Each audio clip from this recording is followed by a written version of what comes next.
Provavelmente você já viu esses aviões antigos muito particulares que, em vez de terem uma única cauda como os aviões convencionais, simplesmente dobraram a aposta e têm duas caudas.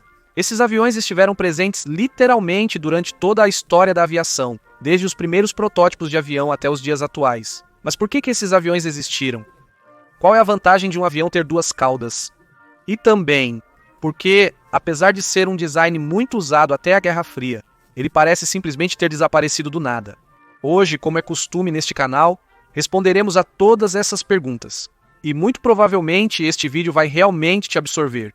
Como mencionei, este design de avião de duas caudas, de fato, é um dos designs primordiais da aviação.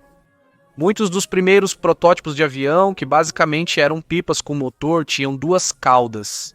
O primeiro avião usado pela Inglaterra era o Bristol Bosquite, que foi introduzido em 1910. No início, usar uma estrutura de duas caudas era muito benéfico, porque os aviões do tipo pipa eram basicamente de madeira e tecido. A estrutura de dupla cauda dava muita resistência aos aviões. No entanto, pouco antes da Primeira Guerra Mundial, começaram a usar fuselagens monocoque, fazendo com que surgissem aviões mais resistentes e, portanto, com um design mais simples de uma única cauda. No entanto, começaram a fazer aviões de duas caudas com fuselagem monocoque, fazendo com que surgissem aviões ainda mais resistentes. Provavelmente, o primeiro avião bem-sucedido deste tipo foram os alemães Agiokum e o C-1 e C-2, que tinham uma fuselagem monocoque de madeira.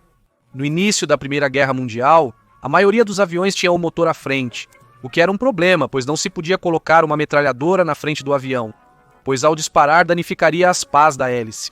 No meio do conflito, conseguiu-se resolver este problema simplesmente sincronizando a hélice com a metralhadora.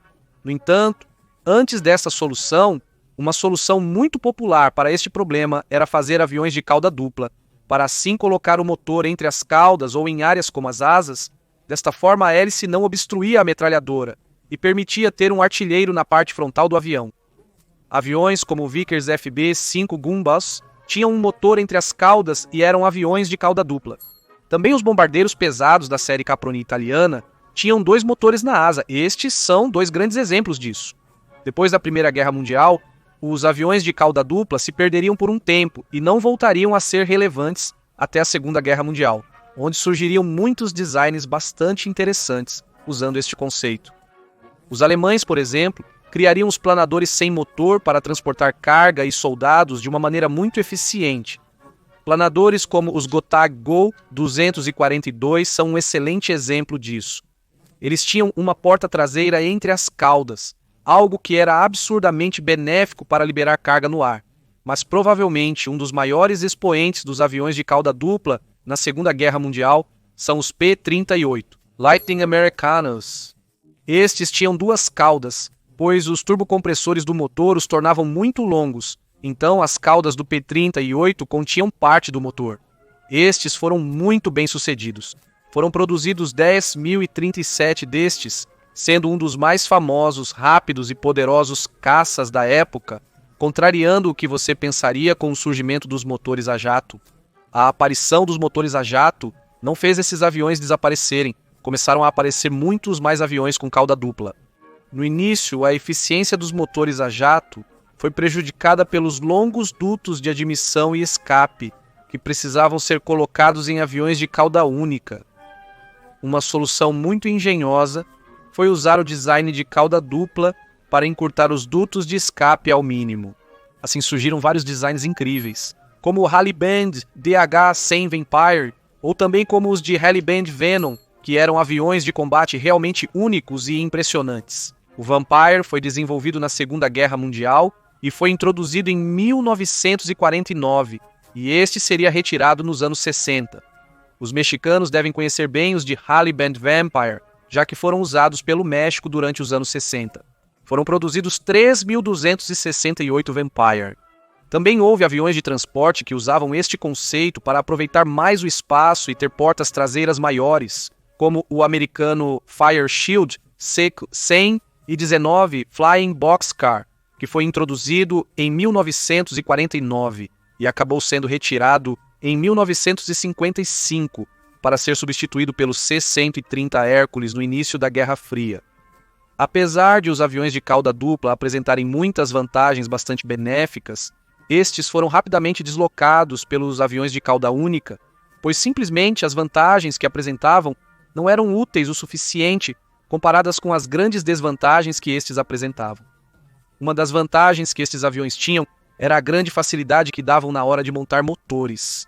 Historicamente, sempre que os engenheiros tinham problemas com a montagem ou a posição do motor em um avião, eles optavam por projetar a aeronave com cauda dupla, pois uma aeronave com cauda dupla dava muito mais espaço ao avião para o motor, além de deixar o espaço livre no centro do avião para montar outros componentes como antenas, muito popular nos drones atuais, com portas traseiras maiores no caso dos aviões de carga. E precisamente esta era outra grande vantagem dos aviões de cauda dupla.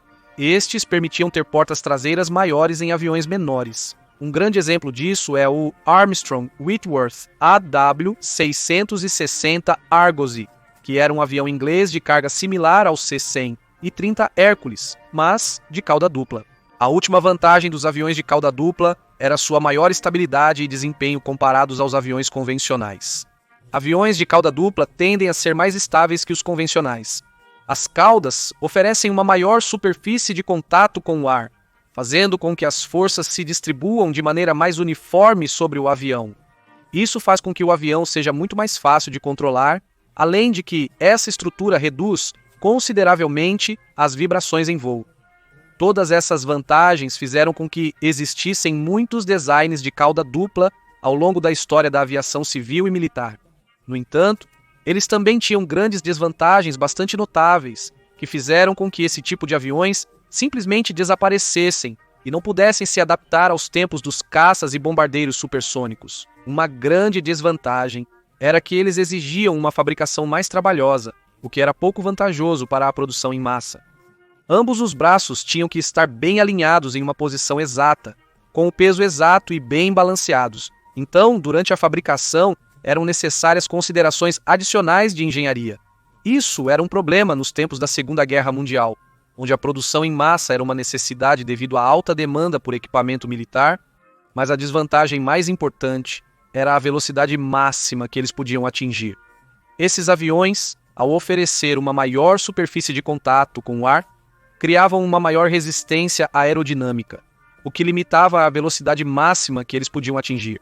E se vocês se lembram do vídeo que a Armapedia me copiou sobre como os caças estavam ficando mais lentos, atualmente falamos de como no início da Guerra Fria, o principal foco do desenvolvimento aeronáutico era tornar os aviões mais rápidos. Desta forma, surgiram aviões realmente impressionantes como o MiG-20 e 5 Foxbat, que podia atingir velocidades de até 3,2 Mach sem se desmontar no ar. Lembra que mencionamos que os designs com dupla cauda facilitavam o posicionamento dos motores? Pois bem, isso não se aplica para aviões com motores a jato. Tornar os motores a jato cada vez mais rápidos fazia com que eles também ocupassem cada vez mais espaço. E isso era um problema nos designs de aviões com cauda dupla, já que o espaço útil onde o motor fica é muito reduzido, considerando que deve acomodar a cabine, além de tanques de combustível e armamento. Aviões como o Sullivan Vampire simplesmente não se encaixavam com a crescente demanda por jatos supersônicos dos anos 50 e 60. Também os aviões de cauda dupla falharam como aviões de carga pelo simples fato de que os aviões de carga convencionais se mostraram muito melhores. A porta traseira, que era a principal vantagem dos aviões de carga com dupla cauda, também era obstruída pela própria cauda. Também outros designs de aviões de carga convencional resolveram o problema da porta traseira simplesmente colocando a cauda do avião mais alta, como no C-100 e 30 Hércules. Atualmente, não há nenhum avião militar moderno que use esse conceito, pelo menos tripulado. Há muitos drones que se beneficiam da grande estabilidade que o design de cauda dupla oferece. Drones como os Bayraktar TB2 turcos ou os Israel Aerospace Industries, Heron israelenses, utilizam esse conceito para funcionar. E como estes, muitos outros modelos de drones de todos os tamanhos usam cauda dupla. Então esse conceito, em vez de desaparecer, apenas se mudou para outro ramo aeronáutico. Lembre-se que isso é o Guns Club. Muitíssimo obrigado por assistir a este vídeo e nos vemos na próxima, claro.